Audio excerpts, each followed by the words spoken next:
Bom dia, aqui quem está falando é o pastor Daniel Deusdete. Hoje nós temos um encontro com Jesus. E esse encontro com Jesus é no capítulo de número 5 do livro de Josué. Apanhe sua Bíblia para fazer uma leitura prévia desse capítulo de apenas 15 versículos. O título é um encontro de Jesus com Josué. Nele, Jesus irá encontrar-se com Josué. Muito interessante esse capítulo. E assim nós estaremos vendo esse tema nesse dia. Entre nossa loja virtual, semeadores.com.br. Também acesse nosso blog site jamaisdesista.com.br para você ter acesso à parte escrita. Como já dissemos, até o capítulo 12 estaremos na primeira parte da nossa divisão em 3 grandes partes do livro de Josué. Ou seja, estaremos vendo a conquista da terra. Ela ocupa 12 capítulos e nós estamos no 5. Dentro dela, em nossa segunda subparte de nossa divisão em 6 subpartes. Esta segunda subparte é chamada de o contraste entre as batalhas iniciais, ou seja, os exemplos de maneiras apropriadas e impróprias de conduzir uma batalha. Ela vai do capítulo 2 até o capítulo 8. De forma resumida, veremos a descrição das batalhas iniciais, ressaltando seus contrastes. Primeiro, Israel lutará em Jericó, de 2 a 6, e depois em Ai, de 7 a 8. Essa primeira batalha é apresentada como exemplo de combate ideal, não havendo menção de nenhuma deficiência. A segunda será mostrada como uma sucessão de erros e de pecados. Comparando uma com a outra, Israel poderá aprender muito e se aprimorar para continuar sua missão de conquistar toda a terra prometida.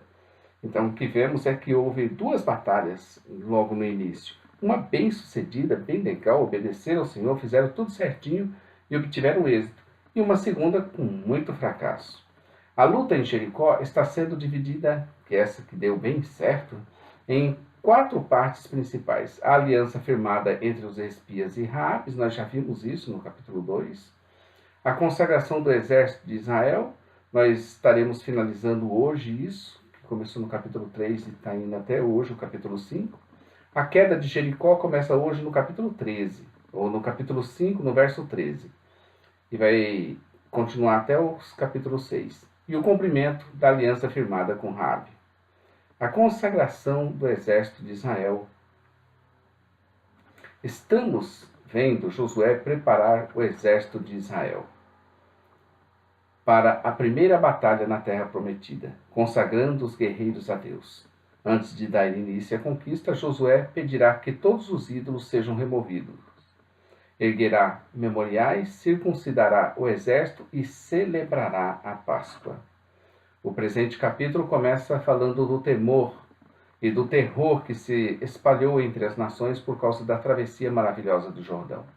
Todos os que habitavam o ocidente do Jordão e todos os reis cananeus estavam desfalecidos, desanimados e sabiam que a hora deles iria se aproximar e não seriam páreo para o exército que tinha um Deus ao seu lado que fazia coisas extraordinárias pelo seu povo. De Deus veio a ordem e as instruções para que o povo fosse circuncidado com ele, e Caleb também. Então Josué fez facas de pedras e começou a circuncidar todos os que nasceram no deserto que não tinham ainda sido circuncidados.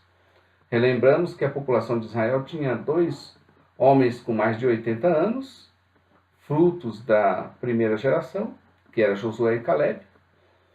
Depois deles tinha os que tinham 60 anos, que da primeira geração eram aqueles que tinham da idade de 20 anos para baixo. E aí vinha o restante da população, com 60 anos para baixo, até os mais novos e os que iam nascendo nesse período. Todos eles foram circuncidados, uma faixa de 3 a 5 milhões de pessoas. Entre homens, talvez uns 2 milhões, 1,5 milhão, alguma coisa assim.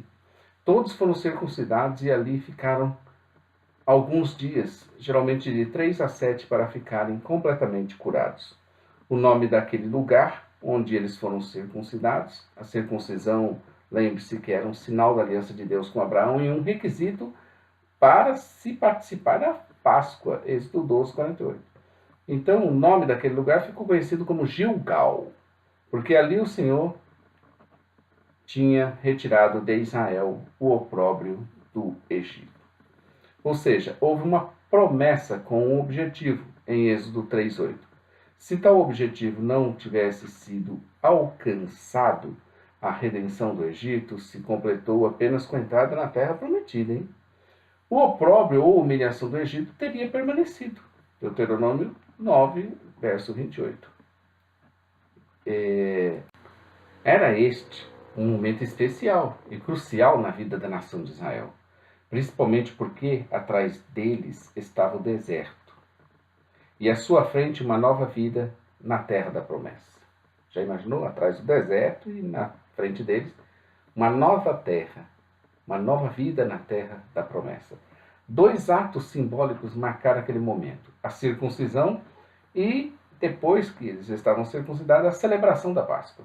A circuncisão marcava os israelitas como filhos de Abraão e a Páscoa celebrava a sua redenção do Egito. Tanto a promessa a Abraão quanto a redenção do Egito anteciparam este dia. Gênesis 17, 8, Êxodo 3, 8. A circuncisão física era um sinal exterior da aliança, a qual indicava a necessidade de uma circuncisão inferior do coração. Gênesis 17, Deuteronômio 10, 16, 36. Outro sinal de que uma nova era estava começando para Israel fora que imediatamente ao outro dia depois da Páscoa, nesse mesmo dia, comeram do fruto da terra, pães ázimos e espigas tostadas. E aí cessou o maná completamente no dia seguinte, verso 12. Só nesse momento é que o maná veio a cessar. Já não mais seriam alimentados daquela forma que durou uns 40 anos, mas a partir de agora teriam de obter o seu sustento com os frutos da terra e com o seu trabalho. Ou seja, Deus é nosso provedor em todos os tempos, com trabalho ou sem trabalho. Tudo agora estava preparado e feito para que um novo tempo começasse.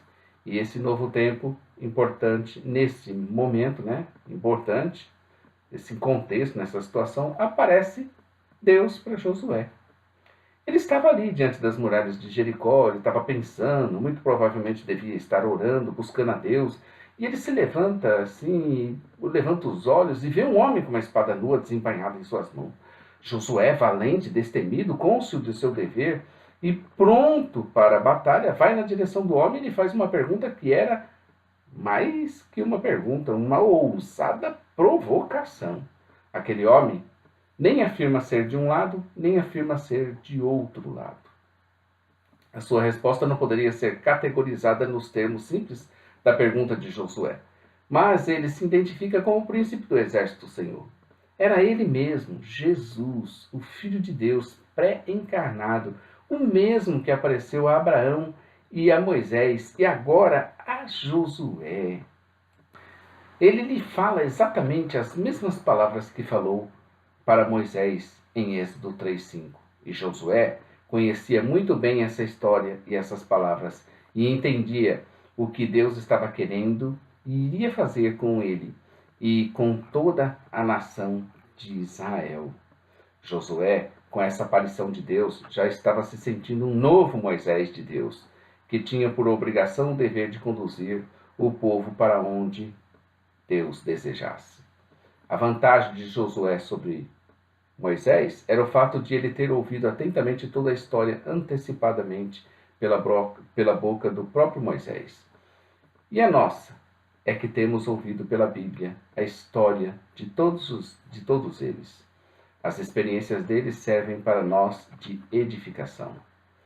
Não é que somos melhores ou piores do que eles, mas que temos por fundamento suas experiências de vida com Deus.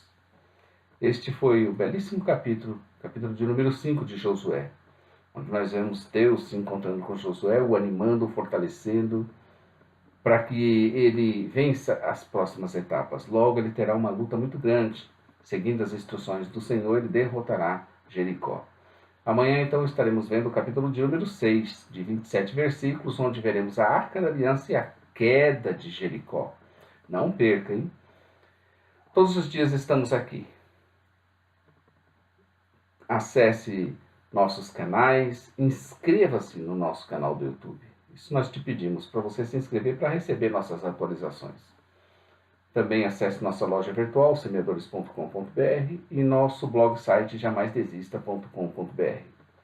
Maranata, ora, ora, vem, Senhor Jesus. A todos um bom dia na presença de Deus.